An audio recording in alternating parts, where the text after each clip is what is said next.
All right, folks, we are back right here on WLTH 1370 AM. It is 6:35 in the PM on Friday, February the 23rd, 2024. The future is here, and I'm not liking what I'm seeing here in the future, this sort of dystopian nightmare that we're living in, where whistleblowers and journalists are being targeted and tormented by the American government. You just heard that piece there on the story of Julian Assange and Wikileaks, who is currently trapped in Belmarsh prison because he exposed war crimes that the United States government committed. That's basically it. So for some background, Julian Assange is an Australian. He's not American. So Julian Assange can't commit treason against the United States because he's not an American, first and foremost. So, I know a lot of people who have even heard his name. He committed treason. He didn't commit treason. He's not an American. He's an Australian who lived in Sweden or something. But anyway, he founded WikiLeaks in 2006 with the purpose of giving an avenue for leaks and censorship lists and classified media from anonymous sources. Now, he included, the platform WikiLeaks included stuff about drone strikes in Yemen, corruption in the Arab world, extrajudicial executions by Kenyan police, Tibetan unrest in China, oil scandals in Latin America. Now, there's all this talk about Julian Assange not being a real journalist. From our media, a lot of people in our media, you heard that in the piece there. But since they started, they sought to engage with establishment professional media. They had good relationships with German media, with British media. They collaborated with Sunday Times on a report about political killings in Kenya. And Julian Assange even won the 2009 Amnesty International New Media Award. So all those people who say Julian Assange is not a journalist are lying. They are blatantly lying. He has won journalism awards. Now, Wikipedia's profile on the international stage really blew up when they found out that a Swiss Bank Julius Baer, tried to prevent the site's publication of bank records.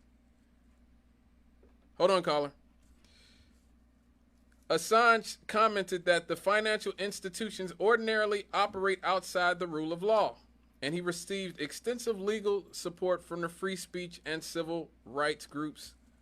Bank Julius Baer attempt to prevent the publication via injunction backfired, and as a result of the Streisand effect, the publicity actually drew attention to WikiLeaks and the bank documents. Now, here in America, they became relevant when they released footage of the Baghdad airstrikes in 2007, the July 2007 Baghdad airstrikes. Now, they released this in 2010. It showed American war crimes being committed. It showed people, American soldiers, literally murdering civilians in Iraq from a helicopter and laughing about it. You can hear them laughing about it. They shot 18 civilians from a helicopter, including journalists, actual journalists like Namir Noor Eldin and his assistant Saeed Chimag. Also in 2010, they published the Iraq War Logs, which was a collection of almost 400,000 field reports, U.S. Army field reports from the Iraq War. Assange said that he hoped the publication would correct some of that attack on the truth that occurred before the war, during the war, and which has come since the war. In November of 2010, they published 250,000 U.S. diplomatic cables known as Cablegate. They initially worked with established Western media organizations. Again, they say Julian Assange is not a journalist, that WikiLeaks isn't a journalist outlet, but WikiLeaks worked with countless journalistic outlets. They even worked with some regional outlets. Now, these files showed that the U.S. was actually spying on the United Nations and other world leaders like Angela Merkel in Germany and all those people.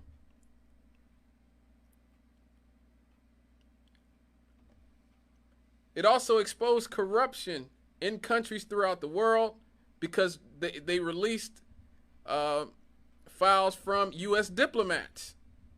And this is part of what helped start the Arab Spring that you guys saw that actually ended up in changing Egypt and Tunisia's governments and things like that in 2011. Gaddafi got swept up in that, but that was more of the United States killed him because he did not want to give the United States cheap oil and Western Europe cheap oil anymore, so they killed him.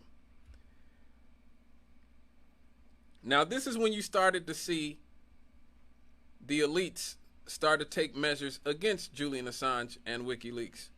In December of 2010, Post Finance said that they were closing his Swiss bank account because he provided false information regarding his place of residence during the account opening process, but that there would be no criminal consequences for misleading authorities.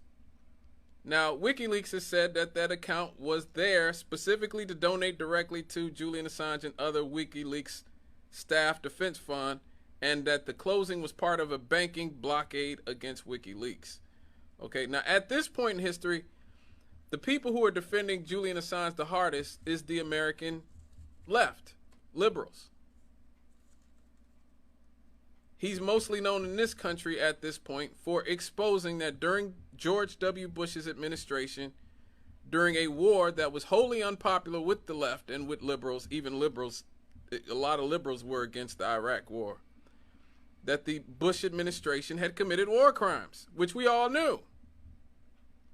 So if you saw Julian Assange at that point referenced at that point in American history, it would have been positive in the corporate liberal media.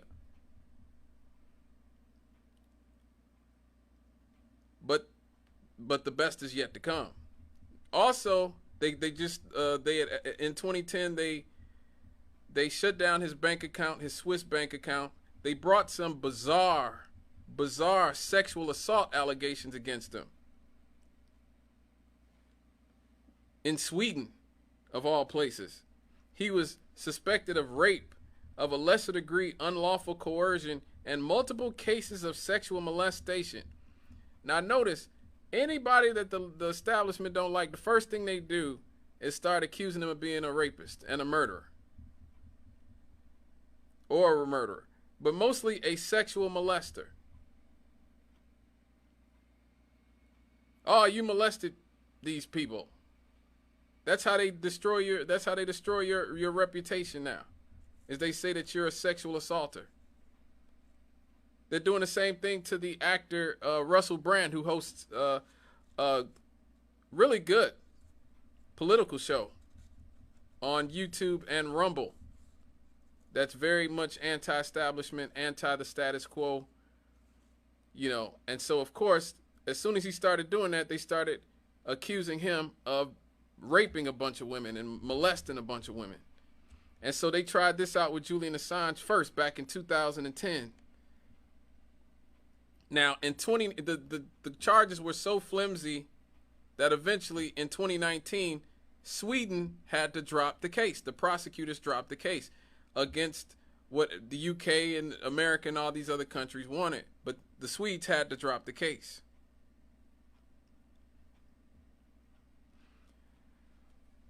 Now, at this point, WikiLeaks started releasing material from Chelsea Manning at the time, Bradley Manning. Bradley Manning was a soldier in the United States and eventually had a sex change and became Chelsea Manning while it was in prison. And so at this point, we're in the Obama administration now, and Eric Holder started to look into prosecuting WikiLeaks and Julian Assange under the Espionage Act. Now, it's important to say that the Obama administration, as I said at the top of the segment, the Obama administration actually put more whistleblowers and journalists in prison than every administration in American history put together. Think about that. The Obama administration ran on being transparent, but they actually put more whistleblowers and journalists in prison than anybody. But even the Obama administration could not indict Julian Assange because they said, Obama and Eric Holder said, look, we can't find any evidence that his actions differed than any other journalists.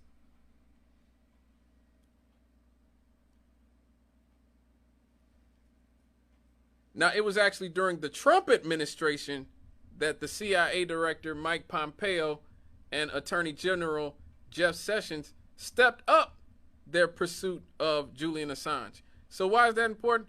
Because in the liberal media, MSNBC, CNN, the mainstream media, they said, look, Julian Assange is working for Trump.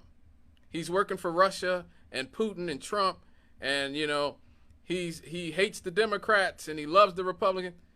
The Democrats are the ones who said that they can't charge Assange because he didn't do anything wrong. It was Trump and the Republicans who said, look, we got to kill this guy. Mike Pompeo, as you heard in the video I just played, said, look, we got to find a way to kill this guy. And so they actually had people outside the embassy that he was holed up in, being held hostage, waiting for him to just step out onto the balcony so they could have somebody assassinate him.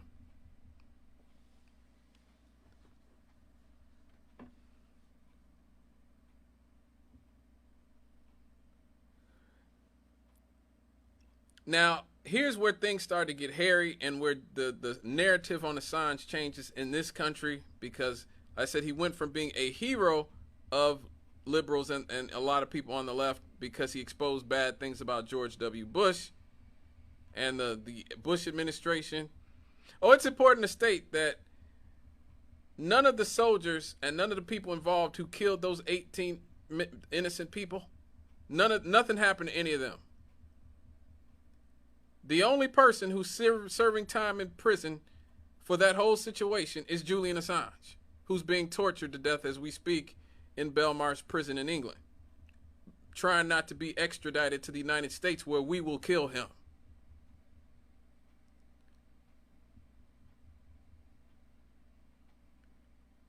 Now, the narrative about Julian Assange started changing in the mainstream media here in this country in 2016, when at the outset, Julian Assange was critical of both Donald Trump and Hillary Clinton. So this idea that he was just working for the Republicans, that's nonsense. On election day, he said the Democrat and Republican candidates have both expressed hostility towards whistleblowers. And that's true. Hillary Clinton wanted to kill him. Donald Trump's people wanted to kill him. Both of them decided, we want to kill this guy. Okay? Now, Hillary Clinton really got mad at Assange because WikiLeaks released emails and documents from the DNC in which the DNC showed that they were undercutting Bernie Sanders when he was running against Hillary Clinton, and showed absolute favoritism towards Hillary Clinton. The release led to the resignation of Debbie Wasserman Schultz, who was the DNC chairwoman, and an apology to Bernie Sanders from the DNC. I did that story here. We did that story here, me and Jonathan, in 2016. It was actually Donna Brazile who became the interim head of the DNC after Debbie Wasserman Schultz had to step down, who apologized to Bernie Sanders, wrote a whole article saying, yes, the 2016 Democratic primary was rigged. She actually said that. The head of the DNC said it was rigged, and she apologized for her part in helping Hillary Clinton to rig the process. And then the DNC actually went to court after 2020 when they rigged it again against Bernie Sanders and argued that they have a right to rig the primary, the Democratic primary, any way they want. And they won. That's how they won. They said, look, we have a right to rig the primary. So, as I've said here, the Democratic Party is the less democratic of the two parties, which is bizarre. I guess it's ironic that the one party that's not democratic is the Democratic Party. Not that I'm a fan of the Republican Party, but when it comes to not even having a democratic process to choose your candidates, the Democratic Party is way worse. What Donald Trump did in 2016, in effect hijacking the Republican Party, that could never happen in the Democratic Party. You can't hijack it. The elites choose who they want, and they expect you to go along with who they want. And if you don't go along with what they want, they're still going to pick who they want. That's the whole superdelegate system.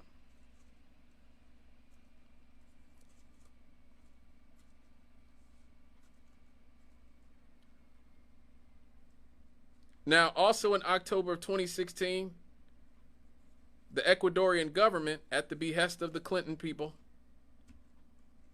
severed Assange's internet connection because he was staying in the Ecuadorian embassy, which was protecting him because the United States wanted to kill him and wanted to extradite him to this country.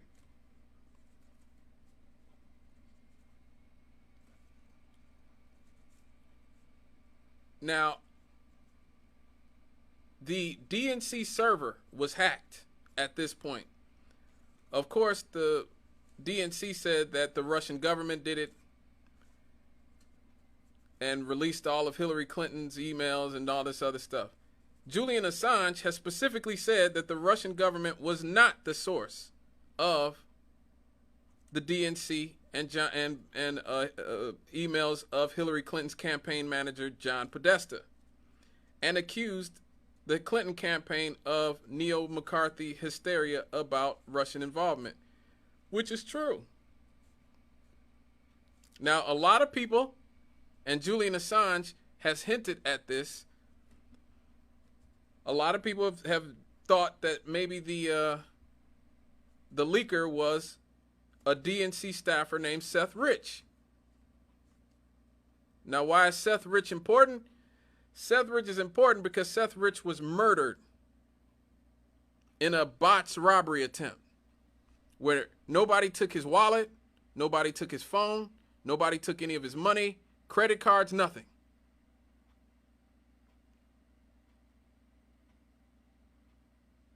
None of the hallmarks of a robbery, but he died in a botched robbery in Washington, D.C. right after the servers were leaked. Now, in 2017, after Trump won, WikiLeaks began releasing the largest leak of CIA documents ever, called Vault 7. These documents included details of the CIA's hacking capabilities and software tools that they use to break into our smartphones, our computers, and other internet-connected devices. So what WikiLeaks has exposed is that our government is spying on our internet connections, all of our phones, laptops, all of that. They have special tools that allow them to break into any form of communication.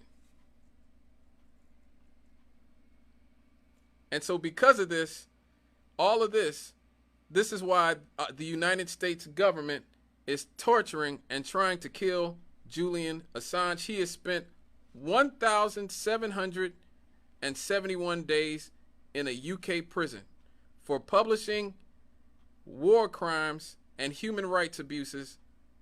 That is 13 years. He has been detained for 13 years in one form or another. And if he is extradited to this country, he will face a 175-year sentence in conditions that the United Nations said would amount to torture. Just earlier this week, Stella Assange, which is Julian's wife, said that if Julian was extradited, he will die. He will die.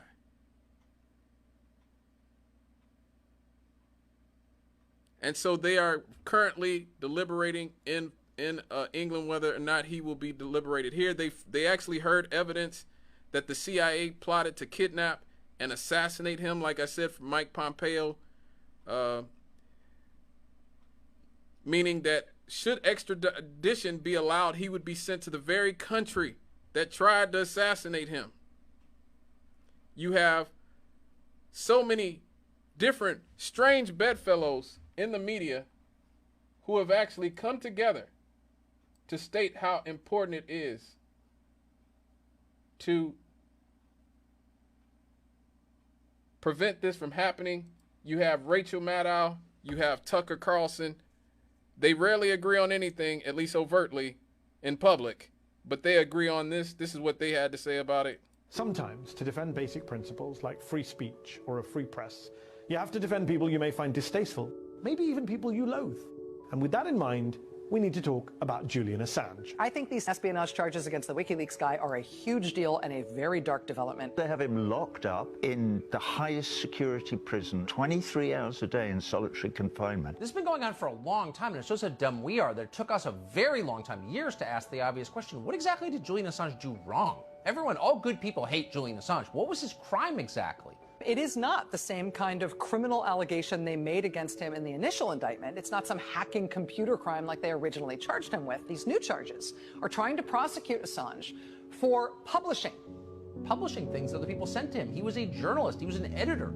That's literally true. And newspapers and magazines and investigative journalists publish secret stuff all the time. That is the bread and butter of what we do. Julian Assange brought you information that you had a right to know. I would also point out the irony that the US government has spent the past decade pursuing Assange while failing to prosecute any of the alleged war crimes by US military personnel that Assange and WikiLeaks revealed. Relating to two horrible wars, Iraq and Afghanistan, that we absolutely should not be a part of. What this is now a novel legal effort to punch a huge hole in the First Amendment. The first part of our Bill of Rights. By labeling it criminal espionage to publish secret stuff. This case is about criminalizing freedom of speech. A new legal doctrine, a whole new legal lane for the U.S. government that's never existed before, where anyone who publishes stuff the government doesn't want published gets prosecuted by the Justice Department under the most serious statutes imaginable, facing long prison terms for doing it. He's being charged for what journalists do every day. This is, to put it bluntly, wrong, unconstitutional, and downright tyrannical. What he published was truthful information that the American public and the world had the right to see. He's a publisher, just like we are. If Assange's publishing of classified information runs afoul of the law, so does the work of just about every single press outlet, this one included. It would fundamentally change the balance of power between the people and our government. Wow, you have Rachel Maddow, you have Tucker Carlson, you have Fox News, you have MSNBC, you have across the spectrum all saying that Julian Assange is a journalist who published information that was relevant to the American public, and yet our government cares zilch about it. Zilch. Joe Biden. What is Joe Biden saying about it? Nothing. He's one of the people who probably wanted to kill Assange. But when you have a situation in Russia, like where nationalistic, racist, white supremacist Alexei Navalny dies, this is what Joe Biden has to say. Joe Biden is leading the eulogy. Happened, but there is no doubt that the death of Navalny was a consequence of something that Putin and his thugs did. I'm literally both not surprised and outraged by the news. reported death of Alexei Navalny.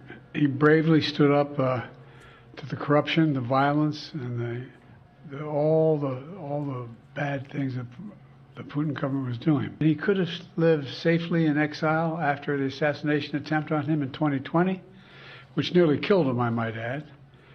But he was traveling outside the country at the time. Instead, he returned to Russia. Knowing he'd likely be imprisoned or even killed if he continued his work. So that's Joe Biden talking about Alexei Navalny, who was an opposition leader in Russia, dying last week at 47 years old. He was in an Arctic penal colony in Russia. They have no problem talking about what's going on in Russia. But the United States right now is in the process of trying to torture and probably kill a journalist just for exposing war crimes and how much our government is spying on every single facet of our lives, all of our technology. And it's crickets. It is crickets. The media is trying their best to make Alexei Navalny into what Julian Assange is. He is not what Julian Assange is. Alexei Navalny was a out-and-out racist who compared immigrants to cockroaches that need to be exterminated. He was a white nationalist, but it just goes to show you how American media narratives work. Because if Navalny was on the wrong side of America's ire, they'd be saying he is the Donald Trump of Russia. Not Vladimir Putin. Vladimir Putin is immensely popular in Russia, immensely popular with his own people.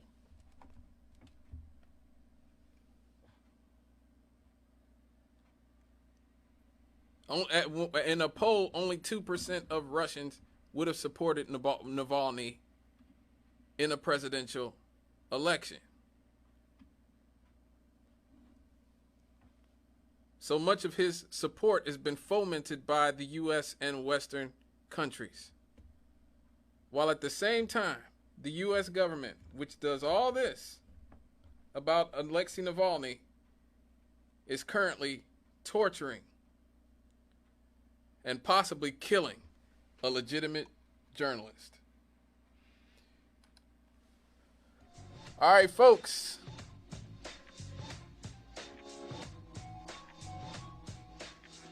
When we get back, time for Happy Appies.